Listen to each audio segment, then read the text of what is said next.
দেশের জাতীয় ও স্থানীয় রাজনীতিতে একসময়ের পরিচিত নাম জাতীয় পার্টি। কিন্তু সময়ের পালাবদলে এই দলটিকে ঘিরেই উঠছে নানা প্রশ্ন। সবচাইতে বড় যে প্রশ্ন সবার মুখে মুখে, তা হলো দলটির ভবিষ্যৎ আসলে কোথায় দাঁড়িয়ে। কারণ সাম্প্রতিক সময়ে যখন প্রতিদ্বন্দ্বী দলগুলো প্রার্থী ঘোষণা করে নির্বাচনী লড়াইয়ে মাঠে নেমে গেছে, তখন জাতীয় পার্টি এখনও নিশ্চিত নয় তারা আদৌ আসন্ন জাতীয় নির্বাচনে অংশ নিতে পারবে কিনা। অন্তর্বর্তী সরকারের অবস্থান স্পষ্ট নয়, নির্বাচন কমিশনের নীরবতা আছে, আর তার উপর যোগ হয়েছে নেতৃত্ব ও প্রতীক নিয়ে ভয়াবহ বিভক্তি। বলা যায়, গত ১৪ মাসে জাতীয় পার্টির রাজনৈতিক অবস্থান স্পষ্টভাবেই দুর্বল হয়েছে। বিশেষ করে ৫ আগস্টের গণ অভ্যুত্থানের পর দলটির সভা সমাবেশে বাধা, কার্যালয়ে হামলা এবং রাষ্ট্রীয় প্রক্রিয়া থেকে কার্যত বাদ পড়ার মতো বিষয়গুলো মিলিয়ে জাতীয় পার্টি আজ কোণঠাসা। এর বড় কারণ বিগত ২০১৪, ২০১৮ ও ২০২৪ সালের ৩টি জাতীয় নির্বাচন। এই ৩ নির্বাচনে অংশ নেওয়ার কারণে জাতীয় পার্টির গায়ে লেগেছে ফ্যাসিবাদের দোসর তকমা। দলটির নেতারা এই অভিযোগ মানতে নারাজ, কিন্তু বাস্তবতা হচ্ছে এই তকমা তাদের রাজনৈতিক বিশ্বাসযোগ্যতাকে গভীরভাবে ক্ষতিগ্রস্ত করেছে।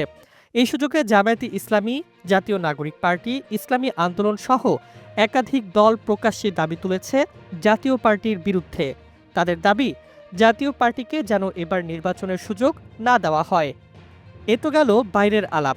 জাতীয় পার্টির ঘরেও কিন্তু চলছে এক ধরনের অশান্তি, কারণ দলের ভেতরেই চলছে আরেক লড়াই।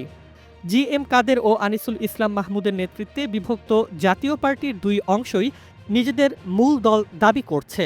এমনকি দলীয় প্রতীক লাঙল নিয়েও নির্বাচন কমিশনে পাল্টাপাল্টি আবেদন পড়েছে। এ বিষয়ে আদালতে যাওয়ার প্রস্তুতিও চলছে বলে জানা গেছে। এমন প্রেক্ষাপটে বাস্তবতা হলো, উভয় পক্ষই নির্বাচন করতে চায়। জি এম কাদেরের অংশ এককভাবে ভোটে যেতে আগ্রহী, আর অন্যদিকে আনিসুল ইসলাম মাহমুদের অংশ জোটের মাধ্যমে টিকে থাকার পথ খুঁজছে। কিন্তু তফসিল ঘোষণার আগ পর্যন্ত কেউই নিশ্চিত নয় পরিস্থিতির বিষয়ে। আর সেই পরিস্থিতি আদৌ অনুকূলে আসবে কিনা, সেটা নিয়েও আছে বড় প্রশ্ন। তবে দলটির অনেকে মনে করছেন, সাম্প্রতিক সময়ে একটা বড় সংকেত এসেছে সরকারের আচরণে। সংস্কার সংলাপ, জাতীয় ঐকমত্য কমিশন কিংবা নির্বাচন সংক্রান্ত আলোচনায় জাতীয় পার্টিকে ডাকা হয়নি। দীর্ঘদিন ক্ষমতার অংশীদার থাকা দলটি আজ রাষ্ট্রীয় ফোরাম থেকেই প্রায় বাদ পড়ে গেছে বললে ভুল হবে না। এমন পরিস্থিতিতে রাজনৈতিক বিশ্লেষকদের মতে এই উপেক্ষা স্পষ্ট একটা বার্তা দেয়, আর তা হলো বর্তমান রাজনৈতিক কাঠামোয় জাতীয় পার্টি এখন প্রান্তিক শক্তি। সব মিলিয়ে জাতীয় পার্টি আজ এক অস্তিত্বের সংকটে। একদিকে দলটির নেতৃত্ব বিভক্ত, আর অন্যদিকে নিজেদের প্রতীকটাও অনিশ্চিত। এর পাশাপাশি মাঠে কর্মী না থাকাও দলটার আরেক সংকট।